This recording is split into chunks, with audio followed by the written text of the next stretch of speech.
Seja bem-vindo a mais um vídeo que tem por único objetivo colocar mais dinheiro no seu bolso, e no vídeo de hoje daremos continuidade à Copa do Mundo de Ações, né, que já está rolando aí já faz alguns dias aqui no YouTube. Então, se você não viu os outros episódios, né, o que aconteceu nos outros grupos, vou deixar aqui para você, para que hoje você possa ver as ações do grupo G e do grupo H, né? Ou seja, hoje é o final da primeira fase. A partir do próximo vídeo já estaremos na fase do mata-mata, né, nas oitavas de final. Então comenta aqui para mim o que você está achando da Copa do Mundo de Ações. Está gostando, não está gostando? O que dá para melhorar, o que não dá para melhorar, né? Se tiver alguma coisa que dê para melhorar, fala aqui para mim, que na parte do mata-mata, da parte eliminatória, eu altero aqui no vídeo para que vocês gostem mais, tá? E não esquece que se você está gostando, deixa seu like é muito importante para mim, mostra que vocês gostam desse conteúdo. E antes da gente começar o vídeo, eu tenho que te dar um recado muito importante. Nada do que eu falo aqui é uma recomendação, né? Vocês já sabem disso. Eu falo aqui tudo que eu digo no YouTube é para te ajudar a entender mais sobre investimentos, nesse caso, analisar ações brasileiras,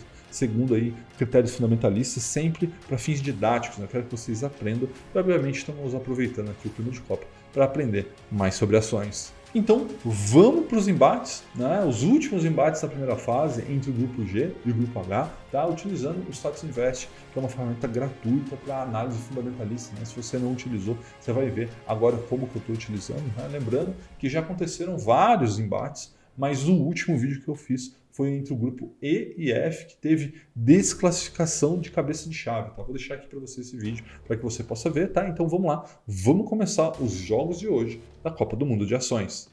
Bem, amigos do YouTube, chegamos aqui no Status Invest para fazer o grupo G, né, entre Equatorial, Eletrobras, TOTS e BB Seguridade. E veja que interessante, pessoal, talvez esse aqui tenha sido até o momento o grupo mais disputado, porque veja ali, BB Seguridade ficou em quarto lugar do grupo, mas ele teve 9 primeiros lugares, né? O mesmo número de primeiros lugares do que a Equatorial, que passou em primeiro nesse grupo, né? Então veja, foi um grupo muito disputado.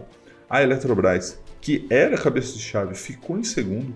Então vamos ver como tudo isso aqui aconteceu, olhando primeiramente os indicadores de valuation, né? E aí você olhando, veja que foi muito, mas muito aqui espalhado os resultados por indicador. Então, por exemplo, dividend yield, né? Primeiro BB Seguridade, ou seja, ela que pagou mais dividendo nos últimos 12 meses. Aí quando você olha o PL, vezes 11,2 vezes o lucro, aqui o PL, o BB Seguridade também ficou em primeiro.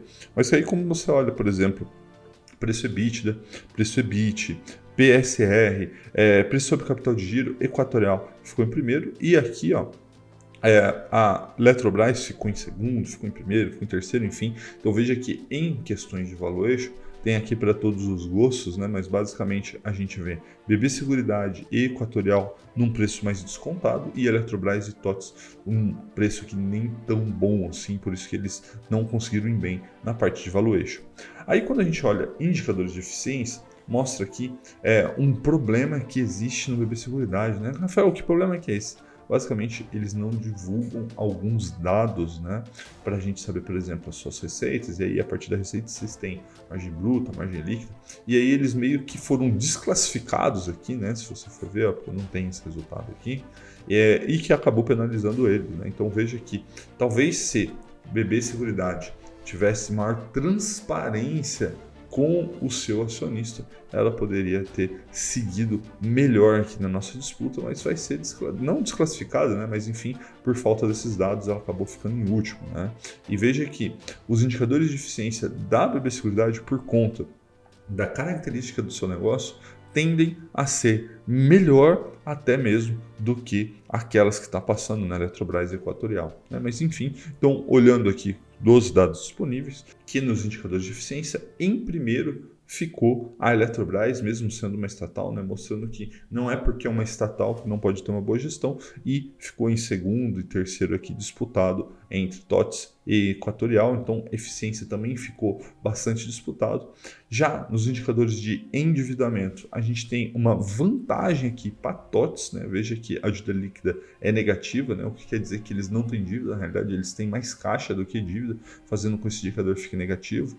Então a gente tem aqui essa questão que acabou trazendo para TOTS alguns primeiros lugares, né? Então a gente pode deixar aqui que em indicadores de endividamento a TOTVS é a primeira.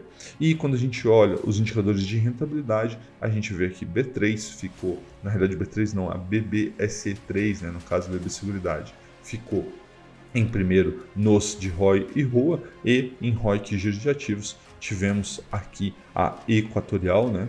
E por último, mas não menos importante, que é crescimento, né? Ou seja, aquela empresa que não está crescendo, ela está morrendo. E é por isso que a gente tem aqui, no caso da Equatorial, né, uma empresa que cresce muito, né, o primeiro lugar. Veja que as suas receitas cresceram 24, quase 25% ao ano, e os seus lucros quase 27%, né? Enquanto, por exemplo, a Eletrobras, né, embora esteja conseguindo crescer os seus lucros, a sua receita está caindo 9% ao ano, né? Então, esse grupo foi bastante embolado, mas quem passa é Equatorial em primeiro e Eletrobras em segundo, lembrando que a Eletrobras era a cabeça de chave, tá bom? Então vamos lá, agora vamos para o grupo H.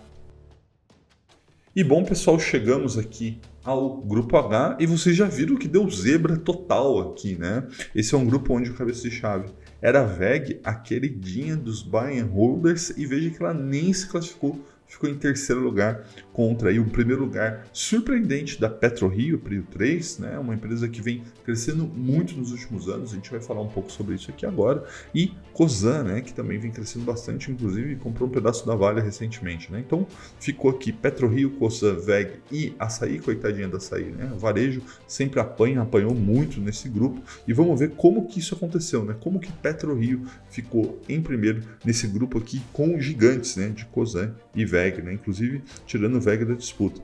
Primeiro, indicadores de valuation, né? E como eu sempre digo para vocês, preço importa muito, e é por isso que eu não gosto de VEG, né? Os preços delas são ridiculamente altos, né? Então, por exemplo, o indicador PL, né, que é por quantas vezes essa empresa negocia vezes o seu lucro. PetroRio, 9 vezes o lucro, Cosan, 21 vezes o lucro, que já é alto, Açaí, 19 vezes o lucro, e VEG 42 vezes o lucro, né? Ou seja, o que isso quer dizer? Se essa empresa não crescer, a VEG demoraria 42 anos para que a somatória do lucro desses 42 anos fosse o preço que ela negocia hoje, que no caso é R$ 39,10 aqui no dia desse vídeo. Então, veja que preço importa muito, e é por isso que a gente vê aqui PetroRio brigando pelo primeiro lugar nesse quesito, junto com Cosan, né? Então veja que essas duas empresas seriam as duas mais baratas desse grupo. Olhando os indicadores de eficiência, aí tem de fato um momento muito favorável para PetroRio, né? Petróleo bombando aí, beirando 90, 100 dólares às vezes, fazendo com que sua margem líquida exploda para 47%, né? Então, contra os outros negócios que tem, por exemplo, Cosan, que tem uma margem bem baixa, como você pode ver, 4%, ou mesmo o VEG, que tem uma margem até interessante para um setor industrial, 13%, nada se compara a esse momento super favorável às commodities, super favorável ao petróleo, né, fazendo com que o PetroRio voe nesse momento, né? E olhando nos indicadores agora de endividamento, dá para ver o porquê que PetroRio e também VEG são tão queridas, né? Veja que as duas têm indicadores de endividamento negativo, né? Menos 0,01, menos 0,02. O que é isso? Basicamente, essas empresas não têm dívida, elas têm mais caixa do que dívida, né? Então elas conseguem ter uma tranquilidade muito grande contra, por exemplo, aqui ó, você vê que a Cosan tem 2 vezes, né, sua dívida líquida versus o seu patrimônio líquido, né? Então é interessante ver os indicadores de endividamento, que, como diz Peter Lynch, empresas que não têm dívida não podem quebrar. E ao olhar aqui indicador de rentabilidade, né, o ROI, né, você vê que a PetroRio com 36%, um ROI muito alto, contra inclusive o Açaí com um ROI ainda melhor, 37%, e a mesma VEG, a queridinha aí dos holders, tem quase 29%. Contra aqui a Cosan de 9,33, né? E olhando as questões de crescimento, dá para ver aqui o porquê que PetroRio ficou em primeiro novamente, né? Crescendo sua receita 61% ao ano, seus lucros quase 70% ao ano, contra a mesma VEG, né, que cresce aqui 20% das suas receitas, 28% do seu lucro, e a Cosan que não cresce tanto assim.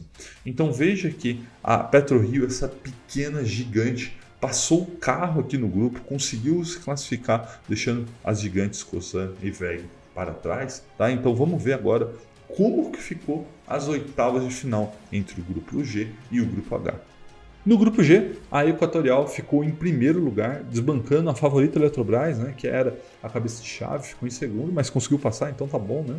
E ela vai enfrentar a segunda do grupo H, que foi a Cosan. Já na outra oitava de final, o embate será entre Eletrobras e a PetroRio, essa pequena gigante que passou o carro no grupo, deixou inclusive a WEG, que era uma das grandes favoritas da Copa de Um Mundo de Ações, para trás. Tá? Então, esses jogos serão no dia 8/12, junto com as outras oitavas de final já definidas entre Gerdau e Ambev e Klabin contra B3. E no próximo vídeo teremos os primeiros jogos da fase eliminatória das oitavas de final do Copa do Mundo de Ações, então você não pode perder. Se você ainda não é inscrito, se inscreve e ativa a notificação para que você veja o vídeo assim que eu subir ele. E já comenta aqui para mim se vocês gostaram do vídeo de hoje, se vocês estão gostando da Copa do Mundo de Ações, quem que você acha que vai levar, né? Muita gente achava que era a WEG que ia levar, já ficou pelo caminho, né? Então veja que realmente aqui é uma caixinha de surpresas a Copa do Mundo de Ações. Não esquece de compartilhar esse vídeo com alguém que pode gostar dessa série de vídeos, tá? E deixe seu like é muito importante para mim, tá bom?